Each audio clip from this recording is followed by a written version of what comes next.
ఆంధ్రప్రదేశ్ పరిపాలన గుండెకాయగా ఉన్నటువంటి ఆంధ్రప్రదేశ్ సచివాలయంలో రెండు వర్గాల మధ్య జరుగుతున్నటువంటి విభేదాల నేపథ్యంలో పూర్తి స్థాయిలో ఉద్యోగులు నష్టపోతారనేటటువంటి వైఖరి నేపథ్యంలో ఆ ఉద్యోగులందరూ కూడా వన్ సైడ్గా తిరుగుబాటుకు సిద్ధమవుతున్న పరిస్థితి అయితే క్లియర్గా కనపడుతుంది. ఆ ఉద్యోగుల మధ్య ప్రచన్న యుద్ధమే కరువాయే అన్న పరిస్థితుల నేపథ్యంలో అంతర్లీనంగా లోపల అయితే మాత్రం తీవ్రమైనటువంటి వాదోపవాదాలు యుద్ధ వాతావరణం నెలకొన్న పరిస్థితి అయితే కనపడుతుంది. ఇంతకీ ప్రశాంతంగా ఉండేటటువంటి ఆంధ్రప్రదేశ్ సచివాలయంలో ఉద్యోగుల మధ్య ఇన్ని విభేదాలకి కారణం ఏంటి అనేటటువంటి అనుమానాలు అందరిలోనూ కలగక మానదు. అసలు విషయానికి వస్తే కనుక ఆంధ్రప్రదేశ్ ఉద్యోగుల సంబంధించినటువంటి అప్సా ఏదైతే ఉందో ఇది గడిచిన కొన్ని సంవత్సరాలుగా సచివాలయ ఉద్యోగుల యొక్క సంక్షేమానికి సంబంధించినటువంటి ఏర్పడినటువంటి అప్సా ఏదైతే ఉందో ఈ అప్సా ఉద్యోగుల సంఘం నేపథ్యంలో ప్రభుత్వంతో మాట్లాడటం కావచ్చు, ప్రభుత్వ డైరెక్షన్లో ఆంధ్రప్రదేశ్లో ఉన్నటువంటి అన్ని ప్రభుత్వ శాఖలకి డైరెక్షన్ ఇవ్వటం కావచ్చు, వీటన్నిటి కార్యక్రమాల్లో ఒక కీలకమైనటువంటి పాత్ర పోషించేది ఆంధ్రప్రదేశ్ సచివాలయ ఉద్యోగుల సంఘం. ఈ నేపథ్యంలో ఈ సంఘానికి సంబంధించినటువంటి అనేక కీర్తి ప్రతిష్టలు ఉన్నాయి. అనేక మంది ఉద్యోగ నేతలు కూడా చాలామంది ఇక్కడి నుంచి కూడా పరిపాలనా కార్యక్రమాలు నిర్వహించారు అనటంలో ఎటువంటి సందేహం లేదు. అదేవిధంగా కనుక రాష్ట్ర విభజన సందర్భంలో కూడా ఆంధ్రప్రదేశ్ తెలంగాణకు సంబంధించినటువంటి విభజన సందర్భంలో కూడా ఖచ్చితంగా సమైక్యాంధ్ర ఉండాలి, అదేవిధంగా ఉద్యోగుల యొక్క సమస్యలు వినాలి అనే వర్షంలో ఆంధ్రప్రదేశ్ సచివాలయ ఉద్యోగుల సంఘం నేపథ్యంలో అనేక ఉద్యమాలు కూడా చేసినటువంటి పరిస్థితి కనపడుతుంది. అదేవిధంగా రాష్ట్ర విభజనకు సంబంధించి ఆ రోజు అనేక ఉద్యోగ సంఘాలు కూడా ఆందోళన చేసినప్పటికీ కూడా సచివాలయం కీలకంగా ఉన్నటువంటి పరిపాలనా కేంద్రంగా ఉన్నటువంటి సచివాలయంలో ఆందోళన చేయటం ఏదైతే ఉందో అది చాలా పీక్ స్టేజ్లోకి వెళ్ళిన పరిస్థితి కనపడుతుంది. అదేవిధంగా కేంద్రం మీద రాష్ట్రం మీద కూడా ఒత్తిడి తీసుకొచ్చినటువంటి పరిస్థితి గతం. అయితే రాష్ట్ర విభజన సందర్భంలో ఈ ఉద్యోగులకు సంబంధించి ఆంధ్రాకు వచ్చేటటువంటి ఉద్యోగులకు సంబంధించి వారికి స్పెషల్ లీవ్ అంటే 5 రోజులు మాత్రమే వారికి వర్కింగ్ డేస్ పెట్టడం, అదేవిధంగా వారి కోసం ప్రత్యేకంగా ఒక ట్రైన్ ఏర్పాటు చేయటం, అదేవిధంగా ప్రత్యేకంగా ఒక బస్సు ఏర్పాటు చేయడం హైదరాబాద్ నుంచి ఇక్కడికి ట్రావెల్ చేసేవారికి, అదేవిధంగా ఇక్కడ ఉండేవారు ఎవరైతే ఉన్నారో ఉద్యోగులు ఎవరైతే ఉన్నారో వాళ్ళకి బ్యాచిలర్ అకామిడేషన్ ఇవ్వటం, అంతేకాకుండా ఆ రెంటల్స్ అన్నీ కూడా ప్రభుత్వమే భరించడం, వారికి ఫుడ్కు సౌకర్యం కల్పించడం, అనేక రకాలైనటువంటి కార్యక్రమాలు ఆ రోజు ప్రభుత్వంపై ఒత్తిడి తీసుకొచ్చి వారి నుంచి సంపన్నం చేసుకున్నటువంటి పరిస్థితి కనపడింది. అంతేకాకుండా ఆంధ్రాకు వచ్చినటువంటి ఉద్యోగులు ఎవరైతే ఉన్నారో ఈ ఆ రోజు ఉన్న పరిస్థితుల నేపథ్యంలో 2016 పరిస్థితుల నేపథ్యంలో అప్పటి ముఖ్యమంత్రిగా ఉన్నటువంటి ఇప్పుడు ముఖ్యమంత్రిగా ఉన్నటువంటి నారా చంద్రబాబు నాయుడు ఉద్యోగ సంఘాల నాయకులందరూ కలిసి మేము అక్కడి నుంచి ఇక్కడ పరిపాలన చేయడానికి సిద్ధంగానే ఉన్నాం, కాకపోతే మాకు ఇక్కడ ఒక ఇంటి నివాసం ఇవ్వండి అంటూ కూడా కోరటం జరిగింది. ఆ నేపథ్యంలోనే ఆ ముఖ్యమంత్రి చంద్రబాబు నాయుడు వారికి సంబంధించినటువంటి ఇళ్ల స్థలం ఇచ్చేందుకు కూడా ప్రతిపాదనలు చేశారు. అప్పట్లో జీవో కూడా జారీ చేసినటువంటి పరిస్థితి కనపడుతుంది. అది ఒక వర్షం. అదేవిధంగా ఉద్యోగులు ఎవరైతే ఉన్నారో వారందరూ కూడా సచివాలయంలో క్యాంటీన్ కూడా సబ్సిడీ రేటుకి ఇవ్వటం, ఇటువంటి అంశాలన్నీ కూడా ప్రభుత్వంతో చర్చలు జరిపిన నేపథ్యంలో ఆంధ్రప్రదేశ్ సెక్రటేరియట్ ఉద్యోగులకు వచ్చినటువంటి బెనిఫిట్స్గా మనం భావించాలి. అయితే ఈ విషయం అంతా ఎందుకు చెప్తున్నామంటే ప్రస్తుత పరిస్థితుల్లో రాష్ట్ర ముఖ్యమంత్రికి ఇక్కడ ఉన్నటువంటి అప్సా అధ్యక్షుడు ఎవరైతే ఉన్నారో వెంకట్రామరెడ్డి ఈయన కనీసం ఒక బొకే ఇవ్వటానికి కూడా లేదా ఒక లెటర్ ఇవ్వటానికి కూడా ఇటువంటి ధైర్యం చేయలేదు, సాహసం చేయలేదు. ఎందుకంటే ఆయన గడిచిన ప్రభుత్వానికి వన్ సైడ్గా పనిచేశాడు అంటూ ఆ నేపథ్యంలోనే ఎన్నికల కమిషన్కి ఫిర్యాదు వెళ్ళటం, ఆ ఫిర్యాదు వెళ్ళిన నేపథ్యంలో అది రుజువు కావడంతో ఆయన్ని సస్పెండ్ చేయడం కూడా జరిగింది. ఇప్పటి వరకు కూడా ప్రజెంట్ ఆయన సస్పెన్షన్లో ఉన్నారు. అయితే ఈ నేపథ్యంలో సచివాలయ ఉద్యోగులు ఎవరైతే ఉన్నారో వారి ఉద్యోగులకు సంబంధించినటువంటి అనేక డిమాండ్లు ఉన్నాయి.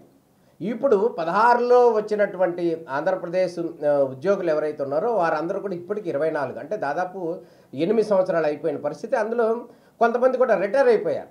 అయితే ఏవైతే వారి హక్కులు కోరుకుంటున్నారో ఆ హక్కులు సాధించకుండానే వాళ్ళు రిటైర్ అయిపోయిన పరిస్థితి కనపడుతుంది ఉద్యోగులందరూ. మళ్ళీ రేపో మాపో కూడా ఈ ఉద్యోగులకి ఇస్తానన్నటువంటి ఆ ఇళ్ల స్థలాల హామీ కావచ్చు, లేకపోతే ఇతర బెనిఫిట్స్ ఏవైతే ఉన్నాయో వాటన్నిటిని సాధించుకోవాలంటే కనుక ఉద్యోగ సంఘాల నుంచి ఒక ప్రతినిధి కావాలి అనేది ప్రధానంగా వాళ్ళు చెప్తున్నటువంటి డిమాండ్. ఈ నేపథ్యంలోనే ఎవరైతే ఉన్నారో వెంకట్రామరెడ్డి, ఈ వెంకట్రామరెడ్డి వైసీపీకి వన్ సైడ్గా పనిచేశాడు అనేది వాళ్ళు చెప్తున్నటువంటి వర్షనం. ఆయన ఆల్రెడీ సస్పెండ్ అయ్యాడు. వైస్ ప్రెసిడెంట్ ఏమో ఆల్రెడీ లేరు, చనిపోయారు. జనరల్ సెక్రటరీ అయితేనేమో ఆయన రిజైన్ చేశారు. కాబట్టి ఆ బాడీ ఏదైతే ఉందో, అప్సా బాడీ ఏదైతే ఉందో ఆ బాడీని పూర్తిగా డిజాల్వ్ అయిపోతే కనుక తర్వాత ఎన్నికలు జరిగితే వచ్చినటువంటి ఎవరైతే వస్తారో వాళ్ళు దానికి సంబంధించి ప్రభుత్వంతో సంప్రదింపులు కానీ, ముఖ్యమంత్రి చంద్రబాబు నాయుడుతో సంప్రదింపులు కానీ, ఉద్యోగులకు సంబంధించినటువంటి అంశాలు సమస్యలు ఏవైతే ఉన్నాయో ఐఆర్ కావచ్చు, డిఏ కావచ్చు, అదేవిధంగా ఇతర అంశాలు కావచ్చు, వీటన్నిటిని కూడా ప్రభుత్వంతో చర్చించే అవకాశం ఉంటుంది అని చెప్పి వాళ్ళందరూ కూడా చెప్తున్నటువంటి పరిస్థితి. గతంలో మురళీకృష్ణ ఎవరైతే ఉన్నారో ఆయన 2 times అప్సా అధ్యక్షుడిగా పనిచేశారు. గడిచిన 5 సంవత్సరాల్లో వైసీపీ ప్రభుత్వం 5 సంవత్సరాలు ఆయన పూర్తిగా కనుమరుగైపోయినటువంటి పరిస్థితి. ఆ నేపథ్యంలోనే వెంకట్రామరెడ్డి ఇనాన్మస్గా కావచ్చు, తర్వాత ఏదో రకంగా కావచ్చు ఆయన అధికారంలోకి రావటం, 2 times అధికారంలోకి రావటం, మళ్ళీ ప్రస్తుతం కూడా ఆయనే కొనసాగుతున్నటువంటి పరిస్థితుల నేపథ్యంలో ఇక్కడ ముఖ్యమంత్రితో సంప్రదింపులు జరపడానికి కానీ ఎటువంటి అవకాశం కూడా లేదు. ఆయన వన్ సైడ్ వైసీపీ ముద్ర ఉంది అని కూడా చాలామంది ఉద్యోగులు కూడా చెప్తున్నటువంటి వర్షనం. అది ఏ విధంగా ఉందనేది పక్కన పెడితే ఇప్పుడు ముఖ్యమంత్రి చంద్రబాబు నాయుడుతో సంప్రదింపులు జరిపేటటువంటి అంశానికి సంబంధించి అదేవిధంగా ఒంటెద్దు పోకడతో ఉన్నటువంటి వెంకట్రామరెడ్డిని వెంటనే దించేయాలని చెప్పి సచివాలయ ఉద్యోగులందరూ కూడా వన్ సైడ్గా జనరల్ బాడీ మీటింగ్లో ఆయన రిజైన్ చేయాలని చెప్పి కూడా డిమాండ్ చేసినటువంటి పరిస్థితి కనపడింది. అయితే ఆయన ఆయన ఎవరైతే రిజైన్ చేయడానికి సిద్ధంగా లేరు అంటూ కూడా వాళ్ళు చెప్తున్నటువంటి వర్షన్. ఈ నేపథ్యంలో వెంకట్రామరెడ్డి తానే కొనసాగుతాను అంటూ కూడా చెప్తున్నటువంటి వర్షన్ అయితే ఒక పక్కన కనపడుతున్న పరిస్థితి కనపడుతుంది. అయితే ఉద్యోగుల సమస్యలు ఏవైతే ఉన్నాయో ఈ సమస్యలని ప్రభుత్వంతో చర్చించడానికి ఎవరో లేరు, ఒక అనాథలుగా మారిపోయాం సచివాలయ ఉద్యోగులందరూ కూడా అని వాళ్ళందరూ కూడా చెప్తున్నటువంటి పరిస్థితి కనపడుతుంది. ఇప్పుడు మనకు అందుతున్నటువంటి తాజా సమాచారం ఏంటంటే సచివాలయ ఉద్యోగులు ఎవరైతే ఉన్నారో దాదాపు 1200 పైబడి ఉన్నటువంటి ఉద్యోగులు, కీలకమైనటువంటి ఉద్యోగులందరూ కూడా వన్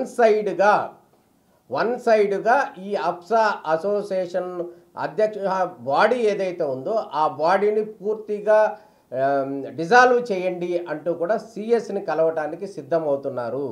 అంటే మెజారిటీ ఉద్యోగులందరూ కూడా దాదాపు ఇదే అభిప్రాయంతో ఉన్నారు. అభిప్రాయంతో ఉన్న నేపథ్యంలోనే వారందరూ కూడా పూర్తి స్థాయిలో సంతకాలు చేసి సిఎస్కి ఇవ్వాలి అని చెప్పి నిర్ణయించుకున్నారు. రేపో మాపో దీనికి సంబంధించినటువంటి ప్రక్రియ కూడా కొనసాగే అవకాశం ఉంది. ఈ విషయానికి ఎందుకు టాపిక్ ప్రత్యేకంగా చెప్తున్నారు అంటే గతంలో ముఖ్యమంత్రి చంద్రబాబు నాయుడు దిగిపోయిన సందర్భంలో 2019లో ఓడిపోయిన సందర్భంలో ఆయనకి సంబంధించి అప్పుడే అప్సా అధ్యక్షుడిగా ఉన్నటువంటి మురళీకృష్ణకి ఇంకా 9 నెలలు అప్సా అధ్యక్షుడిగా కొనసాగే అర్హత ఉన్నప్పటికీ కూడా అప్పుడు కొంతమంది వెంకట్రామరెడ్డికి సంబంధించిన వారి ద్వారా వచ్చినటువంటి ఒత్తిడి నేపథ్యంలో మురళీకృష్ణ రిజైన్ చేశాడు అని, అదేవిధంగా ఆయన బాడీ మొత్తం రిజైన్ చేసిందని కూడా మనకు అందుతున్నటువంటి సమాచారం. ఈ నేపథ్యంలోనే ప్రస్తుతం ప్రభుత్వం మారిన నేపథ్యంలో ఆయన వన్ సైడ్గా పనిచేశాడు అనేటటువంటి ఆరోపణలు ఉన్నాయి. అదేవిధంగా ఆయన సస్పెండ్ అయ్యి ఉన్నాడు. ప్రభుత్వానికి ఎటువంటి లేఖలు కానీ ఎటువంటి సంప్రదింపులు కూడా చెయ్యనటువంటి వ్యక్తి అప్సా అధ్యక్షుడిగా నామమాత్రంగా ఉన్నాడు అని వాళ్ళందరూ చెప్తున్నారు. ఉద్యోగులందరూ ఎవరైతే ఉన్నారో అక్కడ మురళీకృష్ణ మీద అభిమానమో లేకపోతే వెంకట్రామరెడ్డి మీద వ్యతిరేకతో కాదు, కాకపోతే మాత్రం అక్కడ ఉన్నటువంటి ఉద్యోగులు ఎవరైతే ఉన్నారో ఉద్యోగులందరూ కూడా త్వరితగతిన వారి సమస్యలను ప్రభుత్వం దృష్టికి తీసుకెళ్ళటం, ఆ లిస్ట్ ఏదైతే ఉందో ఆ ఉద్యోగులు ఎవరైతే ఉన్నారో ఆ అర్హుల జాబితాలో వారి పేర్లు ఉండాలి అని చెప్పి వారందరూ కూడా తీవ్రంగా ప్రయత్నం చేస్తున్నటువంటి పరిస్థితి కనబడుతుంది. ఎందుకంటే కనుక ఇది మరికొంత ఆలస్యం అయితే కనుక ఉద్యోగులందరూ కూడా రిటైర్ అయిపోయే అవకాశం ఉంది. అదేవిధంగా ప్రభుత్వాలతో సంప్రదింపులు చేసేటటువంటి అవకాశం ఉండదు అనేటటువంటి భయం వాళ్ళందరిలో కూడా నెలకొన్న నేపథ్యంలో ఉద్యోగులందరూ కూడా తిరుగుబాటుకు సిద్ధమయ్యారు అనేది క్లియర్గా కనబడుతుంది. దాంట్లో భాగంగానే రిజైన్ చెయ్యాలి, రిజైన్ చేయకపోతే మేమే దించేస్తాము అనేటటువంటి వర్షన్లో ఆ ఉద్యోగులందరూ కూడా సిఎస్కి నీరబ్ కుమార్ ప్రసాద్ని కలిసి దీనికి సంబంధించినటువంటి పూర్తి వివరాలు ఆయనకి చెప్తాము, ఆ తర్వాతే దానికి సంబంధించినటువంటి ప్రక్రియ కొనసాగుతుంది. ఏదైతే అప్సా ఉందో అప్సా బాడీని మాత్రం పూర్తిగా డిజాల్వ్ చేయాలని చెప్పి వాళ్ళు డిమాండ్ చేస్తున్న పరిస్థితి కనపడుతుంది. ప్రస్తుతం ఉన్నటువంటి అప్సా అధ్యక్షుడు ఎవరైతే ఉన్నారో వెంకటరామరెడ్డి, ఆయన మాత్రం ఎట్టి పరిస్థితుల్లో నేను రిజైన్ చేయను, కొనసాగుతాను అని కూడా చెప్తున్నటువంటి పరిస్థితి కనపడుతుంది. ఏదైతే సచివాలయ ఉద్యోగుల సంఘం ఏదైతే ఉందో ఇది పార్టీల పరంగా ఒక రకంగా చెప్పాలంటే అది టీడీపీ వైసీపీ పార్టీల వైఖరిగా, వైసీపీ టీడీపీ పార్టీల అనుబంధ సంస్థలుగా మారిపోయాయి అనేటటువంటి అనుమానాలు క్లియర్గా వస్తున్నటువంటి పరిస్థితి కనపడుతుంది. గతంలో ఎప్పుడు కూడా అప్సా ఉద్యోగుల సంఘం ఏదైతే ఉందో అది ఏ పార్టీకి కూడా అఫిలియేటెడ్గా పనిచేసినటువంటి దాఖలాలు లేవు. ప్రస్తుతం కూడా ఆ విధంగానే వన్ సైడ్గా ఉండటం అనేది సరైనది కాదు. ఏదో ఒక పార్టీ పక్షాన ఉండటం అనేది సరైనది కాదు. అది ఏదైతే ఉందో అప్సా ఉద్యోగుల సంఘం ఏదైతే ఉందో అది ఖచ్చితంగా ఎటు పక్కన మొగ్గు చూపకుండా అది స్వతంత్రంగా ఉండే అవకాశం ఉండాలని చెప్పి ఉద్యోగులందరూ కూడా కోరుతున్న పరిస్థితి కనపడుతుంది. ఈ ఉద్యోగుల సమస్యలు ఏవైతే ఉన్నాయో ఆ సమస్యలు కావచ్చు, ఇళ్ల స్థలాల సమస్య కావచ్చు, ఆరోగ్య సమస్యలు కావచ్చు, అదేవిధంగా ఐఆర్ కావచ్చు, లేకపోతే డిఏ కావచ్చు, లేకపోతే పిఆర్సీకి సంబంధించినటువంటి అంశాలు కావచ్చు, ఇవన్నిటిని కూడా ప్రభుత్వంతో చర్చించేటటువంటి అవకాశం ఉంటుంది.